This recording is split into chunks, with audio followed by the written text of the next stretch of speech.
99 update news కి స్వాగతం. ముందుగా హెడ్లైన్స్. చంద్రబాబు చెబితేనే జగన్ కోసం పాదయాత్ర చేశానా? జగన్ కు చంద్రబాబు పిచ్చి పట్టుకుంది. మీ బిడ్డ భూములు ఇచ్చేవాడే కానీ లాక్కునేవాడు కాదు జగన్ వ్యాఖ్యలు. పవన్ కళ్యాణ్ కి సవాల్ విసురుతావా? పవన్ కాలి గోటుకి సరిపోవు, నువ్వు ఎవరితో పెట్టుకుంటున్నావో గుర్తు పెట్టుకో. ఇక డీటెయిల్స్ చూస్తే జగన్ మానసిక పరిస్థితి గురించి నాకు భయం వేస్తోందని ఏపీసీసీ చీఫ్ షర్మిల అన్నారు. వివేక హత్య గురించి ప్రశ్నిస్తే చంద్రబాబు గురించి మాట్లాడుతున్నారు. చంద్రబాబు చెబితేనే జగన్ కోసం పాదయాత్ర చేశానా? జగన్ కు చంద్రబాబు పిచ్చి పట్టుకుంది. ఓ అద్దం పంపుతున్నా అందులో ఆయన ముఖం చూసుకోవాలి. అద్దంలో తానే కనిపిస్తున్నారో చంద్రబాబు కనిపిస్తున్నారో చెప్పాలి అని షర్మిల వ్యాఖ్యానించారు. నాకు భయం వేస్తుంది జగన్మోహన్ రెడ్డి గారి మెంటల్ స్టేట్ గురించి. ఇది ఒక ఒబ్సెషన్ లాగా తయారవుతుంది జగన్మోహన్ రెడ్డి గారికి. ఏదైనా చంద్రబాబే కారణం. ఏదైనా కూడా anything negative happens to him, చంద్రబాబే కారణం. షర్మిల చంద్రబాబుతో చేతులు కలిపింది, సునీత చంద్రబాబుతో చేతులు కలిపింది, రేవంత్ అయినా మోడీ అయినా ఇంకొకరైనా ఎనీబడి చంద్రబాబే కారణం. జగన్మోహన్ రెడ్డి గారు నాకు భయం వేస్తుంది. మీరు అద్దంలో ముఖం చూసుకుంటే మీ ముఖం కనిపిస్తుందా, మీకు చంద్రబాబు గారి ముఖం కనిపిస్తుందా? ఒకసారి పరిశీలన చేసుకోండి. మీకు ఎందుకు ఇంత చంద్రబాబు గారు పిచ్చి పట్టిందో జనాలకు సమాధానం అవసరం. ఎందుకంటే అర్థం కావటం లేదు. సునీత ఇంత గట్టిగా ఈరోజు న్యాయం కోసం కొట్లాడుతుంటే మీరు చెప్పాల్సిన సమాధానాలు ఈ రోజు వరకు చెప్పటం లేదు. చెప్పకపోగా చంద్రబాబుతో మేము చేతులు కలిపామని చెప్తున్నారే, మీరెందుకు మీ గురించి సమాధానం చెప్పటం లేదు? సాక్షి టీవీలో, సాక్షి ఛానల్లో హార్ట్ అటాక్ అని ఎందుకు రాశారు? ఇల్లంతా రక్తమైతే, గొడ్డలి వేట్లకు బలైతే, ఆయన తలలోని ఎంకలు బయటకు వస్తే, ఆయన మెదడు బయటకు వస్తే, మరి సాక్షి టీవీలో హార్ట్ అటాక్ అని ఎందుకు చెప్పారు? దానికి సమాధానం చెప్పండి. చంద్రబాబు గారు ముఖ్యమంత్రిగా ఉన్నప్పుడు సిబిఐ ఎంక్వైరీ అడిగిన మీరు వివేకానంద రెడ్డి గారి హత్య కేసులో ఆ తర్వాత సిబిఐ ఎంక్వైరీ ఎందుకు వద్దన్నారో దానికి సమాధానం చెప్పండి. అమాయకంగా నిలబడి చూస్తున్నాడు ఆధారాలు తుడిపేస్తుంటే అని మేనమామయ్య గారే చెప్తున్నారే, మరి దానికి ఏం సమాధానం చెప్తారో చెప్పండి. ఇవన్నీ మీ హస్తం లేకపోతే, అవినాష్ రెడ్డి హస్తం లేకపోతే ఎందుకు దాచిపెట్టుకోవాలనుకుంటున్నారు? ఎందుకు సమాధానం చెప్పటం లేదు? 5 సంవత్సరాలు అవినాష్ రెడ్డిని ఎందుకు కాపాడారు? మళ్ళీ అదే అవినాష్ రెడ్డికి అక్యూజ్డ్ గా ఉన్న ఇన్కంబెంట్ ఎంపీకి మీరు ఎందుకు టికెట్ ఇస్తున్నారు? మీకు చంద్రబాబు గారు పిచ్చి పట్టిందేమో అని నాకు అనుమానంగా ఉంది. ఒకసారి అద్దం పంపిస్తున్నాను మీకు, దయచేసి అద్దంలో ముఖం చూసుకొని మీకు మీరు కనిపిస్తున్నారా లేక చంద్రబాబు గారు కనిపిస్తున్నారో ఒకసారి టెస్ట్ చేసుకోవాలి. మీ బిడ్డ భూములు ఇచ్చేవాడే కానీ లాక్కునేవాడు కాదు అని జగన్ అన్నారు. భూ వివాదం ఉంటే ప్రభుత్వమే గ్యారంటీ ఇస్తూ వివాదం లేకుండా చేసే సంస్కరణ తీసుకురావాలని, ఎటువంటి వివాదం లేని టైటిల్ ప్రతి ఒక్కరికి ఇవ్వటమే మీ బిడ్డ లక్ష్యం అని అన్నారు.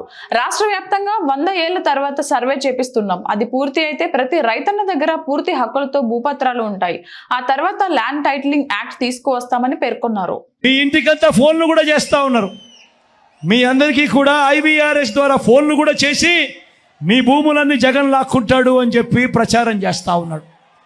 నేను అడుగుతా ఉన్నా, ఇంత దిక్కుమాలిన రాజకీయాలు చేస్తూ ఉన్న ఈ చంద్రబాబు, నువ్వు అసలు మనిషివేనా అని అడుగుతా ఉన్నాడు మీ బిడ్డ. ఈ సందర్భంగా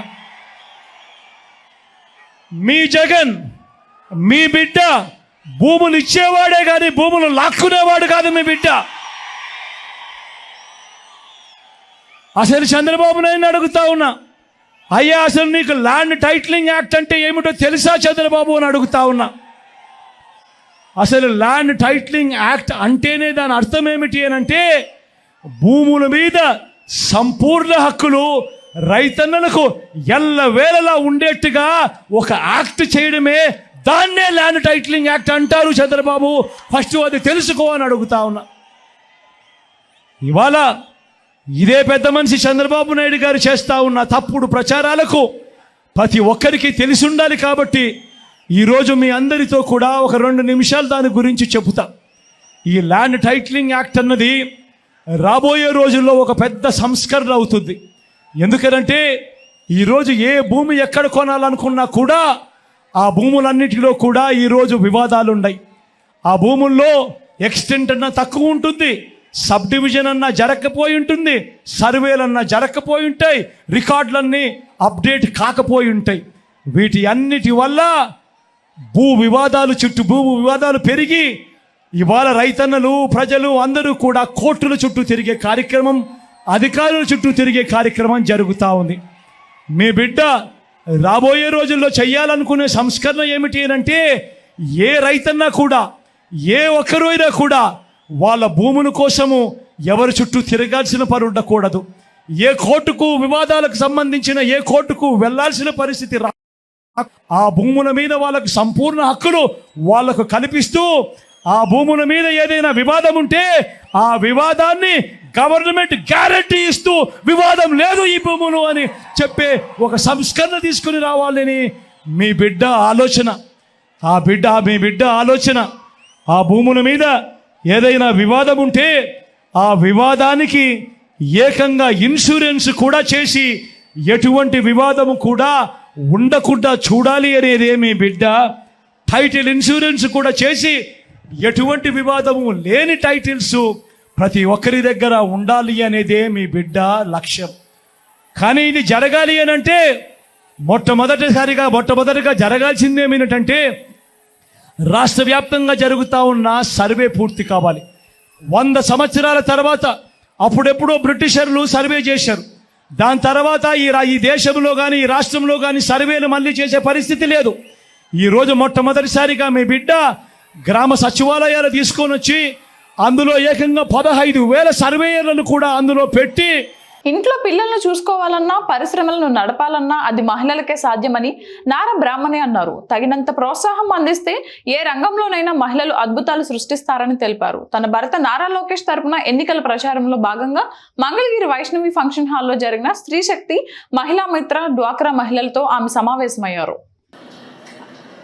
అదే కాకుండా ప్రతి విద్యార్థికి ఏడాదికి 15,000 రూపాయల గ్యారంటీ. అంటే మీకు 2 పిల్లలుంటే 30,000 రూపాయలు వాళ్ళ విద్య కోసం లభిస్తుంది. 3 పిల్లలుంటే 45,000 రూపాయల విద్య గ్యారంటీ లభిస్తుంది. ఈ రెండునే కాకుండా మనందరం హ్యాపీ, బస్ రైడ్స్ ఫ్రీ. అదే కాకుండా ఏడాదికి 3 గ్యాస్ సిలిండర్లు ఫ్రీగా దక్కుతాయి. ఇవన్నీనే కాకుండా ఎంతో మంది డ్వాక్రా మహిళలు ఉన్నారు, ఆశా వర్కర్స్ ఉన్నారు, అంగన్వాడీ వర్కర్స్ కూడా ఉన్నారు. ఇక్కడ చాలా మంది. మీ అందరికీ ఎన్నో బెనిఫిట్లు ఉన్నాయి, ఎన్నో ప్రోగ్రాంలు ఉన్నాయి. అదే కాకుండా మీ అందరినీ బలోపేతం చేయడానికి ఎన్నో ప్రణాళికలు కూడా మేనిఫెస్టోలో మన చంద్రబాబు నాయుడు గారు అనౌన్స్ చేయటం జరిగింది. మీరంతా చాలా బాధ్యతగా ఆలోచిస్తున్నారు, అందుకే ఇంత సక్సెస్ అయ్యారు, అందుకే ఈరోజు ఇక్కడ ఉన్నారు. అది నాకు తెలుసు. ఇదంతా మీకు తెలుసు. తెలుగుదేశం పార్టీ ఎలాగైతే మహిళలకి ముందు నుంచి ప్రోత్సాహం ఇచ్చిందో, వాళ్ళ సాధికారత గురించి ఆలోచించిందో, ఎలాగైతే ఎన్టీ రామారావు గారు, చంద్రబాబు నాయుడు గారు, ఇప్పుడు మన లోకేష్ గారు మహిళల సాధికారత కోసం ఎంత బలపడి చాలా కృషి చేస్తున్నారు. మన మంగళగిరిలో ప్రతిపక్షంలో ఉన్నా కూడా గత 5 సంవత్సరాలుగా ఎన్ని ప్రోగ్రామ్స్ చేసుకోగలిగాము మన సొంత నిధులతో, గవర్నమెంట్ సపోర్ట్ లేకుండా. ఇవన్నీ మీకు తెలుసు. అయినా నేను ఎందుకు గుర్తు చేస్తున్నానంటే, చూస్తున్నారు చెమటలు కారిపోతున్నాయి, చాలా వేడిగా ఉంది. ఎలక్షన్లు మేలో, ఏప్రిల్లో కాదు. చాలా మంది ఆలోచిస్తున్నారు మేము బయటకు ఎందుకు వెళ్ళాలి, మేము ఓటు ఎందుకు వేయాలి అనేది. మీరు చుట్టూ ఉండే వాళ్ళని ఎంకరేజ్ చేయాలి, వాళ్ళకి చెప్పాలి ఈసారి మన ఓటు చాలా ముఖ్యమైనది, మన ఓటు హక్కు అనేది మనం వినియోగించుకోవాలి, అది కేవలం మన హక్కు కాదు, అది మన బాధ్యత అనేది. అదే కాకుండా చాలా మంది మన కూటమి కోసం, తెలుగుదేశం పార్టీ, జనసేన పార్టీ మరియు బీజేపీ కూటమి కోసం వేయాలనుకుంటున్నారు. అయినా కూడా కొందరు ఉన్నారు ఎవరైతే మనం కులాలు, మతాలు వీటన్నిటి గురించి ఆలోచించి ఇంకా కన్ఫ్యూజ్ అయి ఉన్నారు. వాళ్ళని కూడా ఆలోచించమనాలి, ఇంకొకసారి ఆలోచించమనాలి. మన ఆంధ్ర రాష్ట్ర భవిష్యత్తు బాగు చేసుకోవాలంటే, మన భవిష్యత్తు తరాలు బాగుపడాలంటే, మన రాష్ట్ర పునర్వైభవం ఏదైతే ఉందో దాన్ని తిరిగి తీసుకురావాలంటే సరిగ్గా ఆలోచించి చాలా జాగ్రత్తగా ఓటు వేయమని చెప్పి మీరు వాళ్ళని ఇన్స్పైర్ చేయాలి. అదే కాకుండా మళ్ళీ నేను మీ అందరినీ రిమైండ్ చేయాలనుకుంటున్నానండి, మహిళలు సాధించాలనుకున్నా కూడా తప్పకుండా అందులో సక్సెస్ అవుతాం. ఇది ఎప్పుడూ మీరు గుర్తు పెట్టుకోండి అని తెలుపుకుంటూ నేను సెలవు తీసుకుంటున్నాను. ధన్యవాదములు.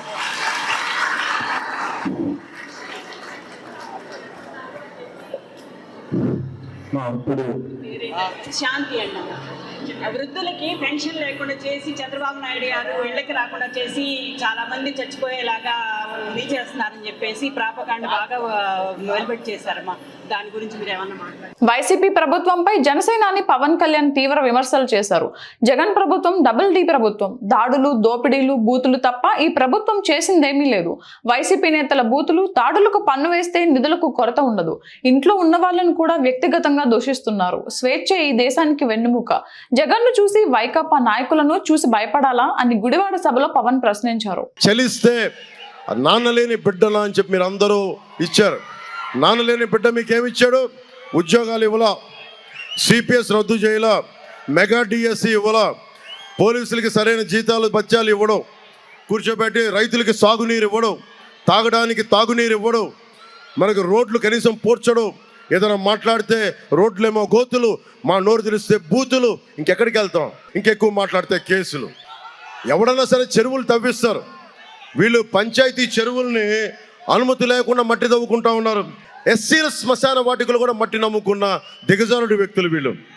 దేవస్థాన భూముల్ని మొత్తం రాష్ట్రం మొత్తం మీద ఎక్కడ కూడా కెలక్కుండా లేదు, మొత్తం అక్కడ కూడా మట్టి తవ్వేసుకున్నారు. 3 సంవత్సరాల క్రితం మట్టి తవ్వకాలు ఆపినందుకు ప్రభుత్వ ఉద్యోగుల బాధ్యత. మట్టి తవ్వకూడదని ఆపినందుకు ఉద్యోగుల మీద దాడి చేశారు. గురువులనేమో మద్యం షాపుల దగ్గర ప్రభుత్వ ఉద్యోగులు విధులు నిర్వహిస్తేనేమో వాళ్ళ మీద దాడులు. ఇప్పటికే ఈ రోజుకి కూడా రాత్రి వేళల్లో ఎంత ఎలక్షన్ కమిషన్ ఉన్నా కూడా మోటూరు గ్రామంలో మట్టి మాఫియాని ఇంకా మట్టిని తీస్తూనే ఉన్నారు. మోటూరు గ్రామంలో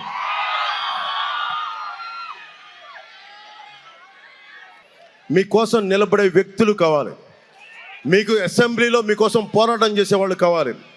మీకోసం అసెంబ్లీకి వెళ్ళి చొక్కా పట్టుకొని నిలదీసేవాళ్ళు కావాలి. ఇది మాది అలాంటి సమూహం. అందరం ఈ నేల కోసం పడి చచ్చిపోయే వాళ్ళం. ఆత్మగౌరవం కావాలనుకునే వాళ్ళం. తెలుగు ఆత్మగౌరవం కోసం పనిచేసే వాళ్ళం. మీకు అండగా ఉండాలనుకునే వాళ్ళం. ఈ రోజున ఈ 13 ఎన్నికల్లో మీరు ఏ మాత్రం సంకోచించకుండా, భయపడకుండా, భవిష్యత్తును ఆలోచించి మీరు ఒకసారి చూడండి. అడ్డగోలుగా ఇసుకను దోచేశారు, అడ్డగోలుగా మట్టిని తవ్వేస్తున్నారు. ఉపాధి అవకాశాలు ఇవ్వలేదు, ఉద్యోగులకు సిపిఎస్ ఇవ్వలేదు, తాగునీరు రైతులకు సరిగ్గా ఇవ్వలేదు, గిట్టుబాటు ధర లేదు, మద్దతు ధర లేదు, కనీసం సాగునీరు లేదు, తాగునీరు లేదు. ఆక్వా రైతులకేమో కూర్చోబెట్టి ₹1.50 కరెంట్ 5 రూపాయలు చేశాడు. 1 కాదు 2 కాదు, తవ్వే కొద్దీ రత్నాల్లాగా వీళ్ళ చెడు పనులన్నీ బయటికి వస్తూనే ఉంటాయి. ఇది మీ బాధ్యత. ఇది మేము వచ్చి ఈ రోజున మేమందరం బయటకు వచ్చాం. అందరం కూడా సైజులు తగ్గించుకున్నాం. చంద్రబాబు గారు తన పార్టీని సైజు తగ్గించుకున్నారు. జనసేన ఎదిగిన జనసేన పార్టీని తగ్గించాను నేను. బీజేపీ అసలు రావాలా వద్దా అంటే కేంద్ర నాయకత్వం ఒప్పించాను. ఏపీ అసెంబ్లీ ఎన్నికల్లో ఎన్డీఏ కూటమి పార్టీలకు ఓటు వేయాలని టీచర్లను అభ్యర్థిస్తూ జనసేన నేత నాగబాబు వీడియో విడుదల చేశారు. గురు బ్రహ్మ, గురు విష్ణు, గురుదేవ మహేశ్వర అని హిందూ సాంప్రదాయంలో గురువులను దేవుడితో పోల్చుతామని, అలాంటి గురువుల సంస్కృతిని జగన్ రెడ్డి ప్రభుత్వం వచ్చాక అవమానించిందని అన్నారు. ముఖ్యంగా కరోనా సమయంలో వైన్ షాపుల ముందు క్యూలు సర్దే పనిని వారికి అప్పజెప్పారని ప్రస్తావించారు. అందరికీ నమస్కారం. నేను మీ నాగబాబు. గురు బ్రహ్మ, గురు విష్ణు, గురుదేవ మహేశ్వర, గురు సాక్షాత్ పరబ్రహ్మం, తస్మై శ్రీ గురవే నమః. అది హిందూ సాంప్రదాయంలో గురువుల్ని దేవుడితో పోలుస్తూ విద్యార్థులకు బోధిస్తారు. అలాంటి గురువుల యొక్క సంస్కృతిని ఈ జగన్ రెడ్డి ప్రభుత్వం వచ్చాక, ఎస్పెషల్లీ కరోనా టైంలో వైన్ షాపుల ముందు క్యూలను సర్దే పని వాళ్ళకి అప్పచెప్పారు. విద్యార్థులకు పాఠాలు బోధించే టీచర్స్కి ఇంతకన్నా నీచమైనటువంటి ట్రీట్మెంట్ నాకు తెలిసి భారతదేశంలో ఎవరు చేసుకుంటారు, ప్రపంచంలో కూడా ఎక్కడ చేసుకుంటారు.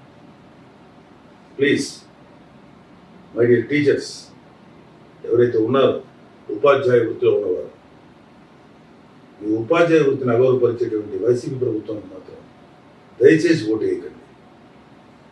మీ యొక్క ఆత్మగౌరవాన్ని, మీ వ్యక్తిత్వాన్ని నాశనం చేసేటువంటి ఇలాంటి ప్రభుత్వాన్ని ఓటు వేయకండి. కూటమి ప్రభుత్వం గురువులకి గౌరవనీయమైన స్థానం, సముచిత స్థానం కల్పిస్తుంది. మీకు అన్ని విధాలుగా ఉపయోగపడేటువంటి ప్రభుత్వం రేపు రాబోయే కూటమి ప్రభుత్వం. దయచేసి మీ ఓటుని కూటమికి వేయండి. నీచమైనటువంటి సంస్కృతి కలిగినటువంటి వైసీపీ ప్రభుత్వాన్ని మాత్రం వేయకండి. గురువుల్ని ఇంత అవమానించినటువంటి వైసీపీ ప్రభుత్వాన్ని మాత్రం మర్చిపోయి వాళ్ళకి ఫేవర్గా ఓటు వేస్తే అది చాలా పెద్ద పొరపాటు అవుతుంది. Please remember. అలాగే పిఠాపురంలో నిలబడినటువంటి పవన్ కళ్యాణ్ గారిని అత్యధిక మెజారిటీతో గెలిపించే ప్రక్రియలో మీరు కూడా ఒక భాగస్వామ్యం కావాలి. పవన్ కళ్యాణ్ గారిని గెలిపించండి. కూటమి ప్రభుత్వం వస్తే మీకు చాలా మంచి జరుగుతుంది. Please believe me. జై హింద్, జై జనసేన, జై తెలుగుదేశం, జై బీజేపీ. పవిత్రమైన గోదావరి సాక్షిగా చెబుతున్నావు, ఈ దుర్మార్గులు వచ్చి జిల్లాను మరో పులివెందులుగా మార్చాలనుకుంటే వదిలిపెడతామా అని చంద్రబాబు అన్నారు. ఇక్కడుండే ఎమ్మెల్యేకి ఎంత కొవ్వెక్కిందంటే పవన్ కళ్యాణ్కే సవాల్ విసురుతాడు. పవన్ కాలి గోటికి సరిపోని నువ్వు ఆయన గురించి లెక్క లేకుండా మాట్లాడతావా? ఖబర్దార్, ఎవరితో పెట్టుకుంటున్నావు గుర్తుపెట్టుకో. దోపిడీ చేయడం అంత ఈజీ కాదు, నిన్ను నువ్వు కాపాడుకోవడం అని ఓ రేంజ్ లో ఫైర్ అయ్యారు చంద్రబాబు. నేను అడుగుతున్నా మిమ్మల్ని, ఈస్ట్ గోదావరి జిల్లా అంటే ప్రశాంతతకు మారు పేరు అవునా కాదా? ఎప్పుడు కూడా పౌరుషంగా మాట్లాడరు మీరు, అంత గౌరవంగా చూస్తారు. ఎవరన్నా మంచినీళ్ళు అడిగితే కొబ్బరి నీళ్ళు ఇచ్చే మనస్తత్వం మీది. 5 ఏళ్ళు ఏమైంది? రౌడీజం వచ్చిందా లేదా? నేరాలు పెరిగాయా లేదా? గంజాయి వచ్చిందా లేదా? ఏంటి అరాచకం? పవిత్రమైన గోదావరి సాక్షిగా నేను చెప్తున్నా, ఇలాంటి జిల్లాలో ఇలాంటి దుర్మార్గులు వచ్చి ఈ జిల్లాని మరొక పులివెందల చేయాలంటే వదిలిపెడతామా తమ్ముళ్ళు అని అడుగుతున్నా. ఇక్కడుండే ఎమ్మెల్యేకి ఎంత కొవ్వెక్కిందంటే పవన్ కళ్యాణ్ ని సవాలు విసురుతాడు. ఆయన గోటి, ఆయన కాలు వేలు గోటి కూడా సరితూగని నువ్వు లెక్క లేకుండా మాట్లాడతావా నువ్వు? ఖబర్దార్, గుర్తుపెట్టుకో. ఎవరితో పెట్టుకుంటున్నావో గుర్తుపెట్టుకో. దోపిడీ చేయడం అంత ఈజీ కాదు. నిన్ను నువ్వు కాపాడుకోవడానికి రౌడీల్ని నిర్మోహమాటంగా అణిచివేసిన పార్టీ తెలుగుదేశం పార్టీ. నిజ జీవితంలో కూడా గబ్బర్ సింగ్ నా మిత్రుడు పవన్ కళ్యాణ్ గారు.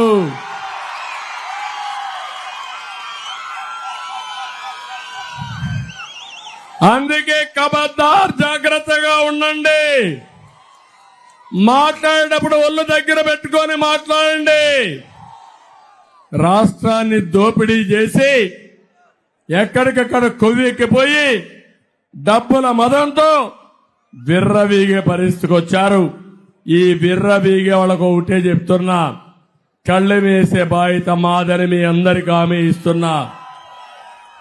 తమలో ఈయన పాలన వల్ల 30 ఏళ్ళు నిక్కెళ్ళిపోయాం.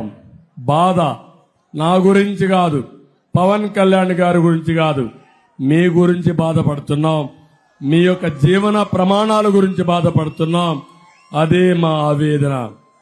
ఒక విషయం చూడండి, ఆంధ్రప్రదేశ్ రాష్ట్రం అంటే సమర్థవంతమైన ప్రజలు, మెరికల్ లాంటి యువత, జీవనదులు, సారవంతమైన భూములు, 900 కిలోమీటర్లు సుదీర్ఘమైనటువంటి తీర ప్రాంతం.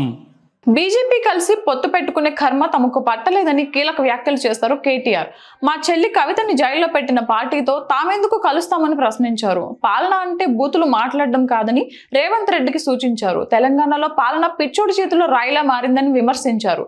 6 నెలల్లో రాజకీయాలను మళ్లీ కేసీఆర్ శాసించే స్థాయికి వస్తుందని సంచలన వ్యాఖ్యలు చేశారు. మరి టీఆర్ఎస్ వాళ్ళు రేపు 10-12 సీట్లు గెలిచినాక ఏం చేస్తారు, ఎవరికి మద్దతు ఇస్తారని మాట్లాడుతున్నట. ఈ దేశంలో ఎన్డీఏ కూటమిలో లేని పార్టీలు, ఇండియా కూటమిలో లేని పార్టీలు 13 పార్టీలు ఉన్నాయి. అందులో టీఆర్ఎస్ ఉన్నది, బిజు జనతాదళ్ ఉన్నది, వైఎస్ఆర్ సిపి ఉన్నది, ఇంకా చాలా పార్టీలు ఉన్నాయి. ఇట్లాంటి పెద్ద పెద్ద పార్టీలు రేపు కాలం కలిసి వస్తే ఏదైనా జరగవచ్చు. ఈ 13 పార్టీలే ఢిల్లీలో చక్రం తిప్పొచ్చు. 13 పార్టీలే రేపు ఢిల్లీని శాసించవచ్చు. మనకు శాసించి రేపు ఢిల్లీని లొంగ తీసుకుందామా లేదా యాచించి వాళ్ళ కాడికి పోదామా ఆలోచించండి. మనకు బీజేపీతో పోయే కర్మ ఎన్నడూ లేదు, ఇదివరకు లేదు, రేపు కూడా ఉండదు. రేపు గెలిచిన తర్వాత కూడా ఖచ్చితంగా సెక్యులర్ పార్టీగా ఉంటాం, మతతత్వ పార్టీలతో పోము. ఏ ఘోషణ ఈ యొక్క మాటని ఆలోచించమని కోరుతున్నాం. ఇలా మా చెల్లెలను తీసుకుపోయి జైల్లో పెట్టిండు మోడీ, కేసీఆర్ బిడ్డను తీసుకుపోయి జైల్లో పెట్టిండు. ఇవాళకి 50 రోజులు అవుతుంది. నేను గవాలతో కలుస్తాం అడ్డమైనతో, ఆ కర్మ మాకుందా? దయచేసి ఆలోచించండి, ఆగం కాకండి. ఎవడో అవలాగాడు ఏదో చెప్పగానే కాంగ్రెస్ వాడు రేవంత్ రెడ్డి గారు ఇంకో దివానా గారు ఏదో మాట్లాడగానే ఆగం కావద్దు. నేను రేవంత్ రెడ్డిని దివానా గాడే అంటున్నా. ఎందుకంటే ఇవాళ రాష్ట్రంలో ఆయన మాట్లాడే మాటలు మీరు చూస్తున్నారు. ఏం మాట్లాడుతుండ్రు? నేను లంచ బిడ్డలు ఉంటే వచ్చిన ఇక్కడ ఖాళీ కుండలు ఉన్నాయి. 2004 నుంచి 2014 వరకు వైఎస్ హయాంలో మంత్రిగా దానం, ఎంపీగా అంజన్ కుమార్ జంట నగరాలను అభివృద్ధి చేశారని ముఖ్యమంత్రి రేవంత్ రెడ్డి అన్నారు. సికింద్రాబాద్ లో ఏర్పాటు చేసిన కార్నర్ మీటింగ్ లో ఆయన మాట్లాడారు. కృష్ణా జలాలు, మెట్రోను నగరానికి తెచ్చింది కాంగ్రెస్సే అన్నారు. ఐటీ, ఫార్మా పరిశ్రమలు తెచ్చి ఉద్యోగ అవకాశాలు కల్పించింది తమ పార్టీ అని తెలిపారు. ఔటర్ రింగ్ రోడ్డు, అంతర్జాతీయ ఎయిర్పోర్టు నిర్మించింది తామే అని స్పష్టం చేశారు. మీతో పాటు మా కమ్యూనిస్టు సోదరులు కూడా మనకు అండగా నిలబడి ఎట్టి పరిస్థితుల్లో ఈసారి బీజేపీని ఓడించాల్సిందే, కాంగ్రెస్ పార్టీని గెలిపించాల్సిందే అని చెప్పి వచ్చినందుకు వారికి కూడా స్వాగతం పలుకుతున్నా. మిత్రులారా, ఇవాళ మీరు ఆలోచన చేయండి. ఆనాడు 2004 నుంచి 2014 వరకు డాక్టర్ వైఎస్ రాజశేఖర రెడ్డి గారి నేతృత్వంలో దానం నాగేందర్ గారు రాష్ట్రంలో మంత్రిగా, అంజన్ కుమార్ యాదవ్ గారు ఎంపీగా ఈ జంట నగరాలలో చేసిన అభివృద్ధి ఈ రోజుకు మన కళ్ళ ముందల ఉన్నది. ఇవాళ నేను అడుగుతున్నా మా బస్తీలలో ఉన్న మా సోదరులని, ఈ హైదరాబాద్ నగరానికి కృష్ణానది జలాలు వచ్చినాయంటే ఆనాడు పీజేఆర్ గారి పోరాటం, డాక్టర్ వైఎస్ రాజశేఖర రెడ్డి గారు తీసుకున్న నిర్ణయాలు ఈ రోజు నగరానికి కృష్ణానది జలాలు వచ్చినాయి. కృష్ణానది జలాలు సరిపోవడం లేదు అని జంట నగర వాసులు అడిగితే గోదావరి నుంచి కూడా జలాలను రప్పించి ఈ రోజు జంట నగరాల దాహార్తిని తీర్చింది అని అంటే అది కాంగ్రెస్ పార్టీ. కృష్ణా గోదావరి జలాలను తెచ్చి నగరంలో ఉన్న దాదాపుగా 1,50,00,000 మందికి తాగడానికి నీళ్ళు ఇచ్చిండ్రు. ఇదే కాదు, ఇవాళ ఈ మెట్రో హైదరాబాద్ నగరంలో పేదలు ఎక్కడి నుంచి ఎక్కడికైనా వేగంగా వెళ్తున్నారు, ఈ ట్రాఫిక్ జామ్ల నుంచి తప్పించుకుంటున్నారంటే ఆ మెట్రో రైల్ని కాంగ్రెస్ పార్టీ తీసుకొచ్చింది. డాక్టర్ వైఎస్ రాజశేఖర రెడ్డి గారు, జైపాల్ రెడ్డి గారు కష్టపడి ఈ జంట నగరాలకు మెట్రో రైలు ఇవ్వడం జరిగింది. ఇవాళ ఉన్న ఫ్లైఓవర్లన్నీ మన అడిగిమట్టి ఫ్లైఓవర్ నుంచి మొదలు పెడితే తార్నాక ఫ్లైఓవర్ అయినా, పంజగుట్ట ఫ్లైఓవర్ అయినా, పివి నరసింహారావు ఫ్లైఓవర్ అయినా, ఎక్కడైనా రోడ్ల వెడల్పు కార్యక్రమం, అదే విధంగా హైదరాబాద్ నగరంలో ఫ్లైఓవర్లు, నక్లెస్ రోడ్లు, ఆ అభివృద్ధి కార్యక్రమాలు, ట్యాంక్ బండ్ ప్రాంతం అభివృద్ధి ఈరోజు కాంగ్రెస్ పార్టీ హయంలోనే జరిగింది. ఆనాడు నాగేందర్ గారు మంత్రిగా ఉన్నప్పుడు, అంజన్ కుమార్ యాదవ్ గారు ఎంపీగా ఉన్నప్పుడే ఈ అభివృద్ధి జరిగింది. ఇదే కాదు, ఇవాళ జంట నగరాలలో ఇతర రాష్ట్రాల నుంచి, ఇతర దేశాల నుంచి వేలాది కోట్ల రూపాయల పెట్టుబడులు తెచ్చి లక్షలాది మంది ఉద్యోగులకు ఉద్యోగ ఉపాధి అవకాశాలు కల్పించింది. ఐటీ పరిశ్రమ, ఫార్మా పరిశ్రమ, ఆనాడు కాంగ్రెస్ పార్టీ తీసుకొచ్చిన పరిశ్రమలే ఈ రోజు మన కళ్ళ ముందల ఉన్నాయి. అంతెందుకు, ఇవాళ కేటీఆర్ అప్పుడప్పుడు శిల్పారామం దగ్గర సెల్ఫీలు తీసుకొని సెల్ఫ్ డబ్బాలు కొట్టుకుంటుంటాడు. ఓరి పిచ్చోడా, ఆ శిల్పారామం కట్టింది కూడా మా కాంగ్రెస్ పార్టీ సనాసి. ఆ సంగతి మర్చిపోకని ఇవాళ కేటీఆర్ కు గుర్తు చేస్తున్నా. మిత్రులారా, ఔటర్ రింగ్ రోడ్డు అదే విధంగా అంతర్జాతీయ ఎయిర్పోర్టు, ఐటీ కంపెనీలు, ఫార్మా కంపెనీలు, అదే విధంగా అంతర్జాతీయ స్థాయిలో ఈరోజు హాస్పిటల్స్ను హైదరాబాదు నగరంలో ఆనాడు కాంగ్రెస్ పార్టీ నిర్మించింది కాబట్టి ఈరోజు ఈ నగరానికి ఇంత పేరు వచ్చింది. ఈ హైదరాబాదు నగరం ఈరోజు విశ్వ నగరంగా మారింది అనంటే అది కాంగ్రెస్ పార్టీ ప్రభుత్వంలో ఉన్నప్పుడే. మరి నేను ఇవాళ అడుగుతున్న కేటీఆర్ను, కేసీఆర్ను, 10 సంవత్సరాలు మీరు కూడా మంత్రులుగా, మున్సిపల్ శాఖ మంత్రిగా, ముఖ్యమంత్రిగా పనిచేసిండ్రు కదా, మీరు తెచ్చిన పరిశ్రమ ఏదో చెప్పండి, మీరు చేసిన అభివృద్ధి ఏదో చూపించండి, మీరు ఈ నగరానికి తెచ్చిన నిధులేంటివో ఈరోజు చర్చ పెట్టండి. ఆనాడు మేము తీసుకొచ్చిన వాటిని ఇవాళ మీరు వాటి ముందర సెల్ఫీలు దిగి సెల్ఫ్ డబ్బాలు కొట్టుకుంటున్నారు. మీరు తెచ్చింది ఏంది లేదు. ఈరోజు కోనసీమ నుంచి చిత్రసీమ వరకు చేసిన అభివృద్ధి మేము ఆ అభివృద్ధిని చూపించి మీరు దోసుకున్నారు. ఔటర్ రింగ్ రోడ్డు చుట్టూతా ఈరోజు భూములను దోసుకున్నారు తప్ప మీరు తీసుకొచ్చింది ఒక్కటి కూడా కొత్తది లేదు.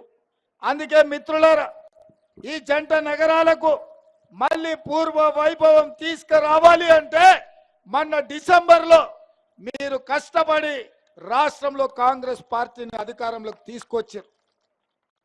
దురదృష్టవశాత్తు జంట నగరాలల్లో కాంగ్రెస్ పార్టీ ఎమ్మెల్యేలను గెలిపేయలే.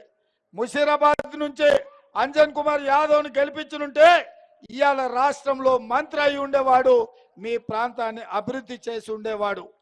ఆడమ్ సంతోష్ గెలిచినుంటే మీ తరఫున ఈ బస్తీలలో కొట్లాడి మీకు పట్టాలు ఇప్పించే విషయంలో మీ ప్రాంత అభివృద్ధిలో ఉంటుండే. అదే విధంగా నీలిమ గారిని గెలిపించిన మీ గొంతు శాసనసభలో వినిపిస్తుండే. ఈరోజు దురదృష్టం, జంట నగరాలలో మనకు ఎమ్మెల్యేలు గెలవలేదు. సరే, ఎమ్మెల్యేలు అయితే గెలవలేదు, కానీ ఈ నగరం గల్లీ నుంచి ఢిల్లీ వరకు మీ బాణి మీ వాణి వినిపించడానికి ఎన్ఎస్యుఐ అధ్యక్షుని ఈరోజు ఎమ్మెల్సీగా మనం చేసినాం.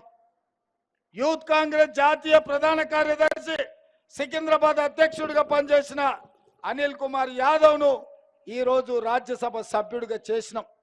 అయినా ఈ జంట నగరాలలో మీ సమస్యల మీద మాట్లాడాలి అని అంటే, ఆ సమస్యల్ని పరిష్కరించాలంటే ఇది సరిపోదు. అందుకే రేపు కాంగ్రెస్ పార్టీ రాహుల్ గాంధీ గారి నేతృత్వంలో, సోనియా గాంధీ ఖర్గే గారి నాయకత్వంలో ఢిల్లీలో కేంద్ర ప్రభుత్వం వస్తున్నది. కేంద్ర ప్రభుత్వంలో మీరు సికింద్రాబాద్ నుంచి దానం నాగేందర్ గారిని గెలిపించండి. ఆ మంత్రివర్గంలో దానం నాగేందర్ ను కేంద్ర మంత్రిగా ప్రమాణ స్వీకారం చేయించే బాధ్యత నాది. మీరు గెలిపించండి. ఈ జంట నగరాలను అభివృద్ధి చేసే బాధ్యత, జంట నగరాలకు, సికింద్రాబాద్ పార్లమెంటుకు మంత్రి పదవి తెచ్చే బాధ్యత నాది. ఇవాళ కిషన్ రెడ్డి గారు కూడా మంత్రి అయ్యిండు. వార్తలు ముగించే ముందు హెడ్లైన్స్ మరోసారి. చంద్రబాబు చెబితేనే జగన్ కోసం పాదయాత్ర చేశానా? జగన్ కు చంద్రబాబు పిచ్చి పట్టుకుందే. మీ బిడ్డ భూములు ఇచ్చేవాడే కానీ లాక్కునేవాడు కాదు, జగన్ వ్యాఖ్యలు. పవన్ కళ్యాణ్ కే సవాల్ విసురుతావా? పవన్ కాలి గోటికి సరిపోవు, నువ్వు ఎవరితో పెట్టుకుంటున్నావో గుర్తు పెట్టుకో. 99 అప్డేట్ న్యూస్ ఇంతటితో సమాప్తం. తిరిగి రేపటి బులెటిన్ లో మళ్ళీ కలుద్దాం. అంతవరకు సెలవు, నమస్కారం.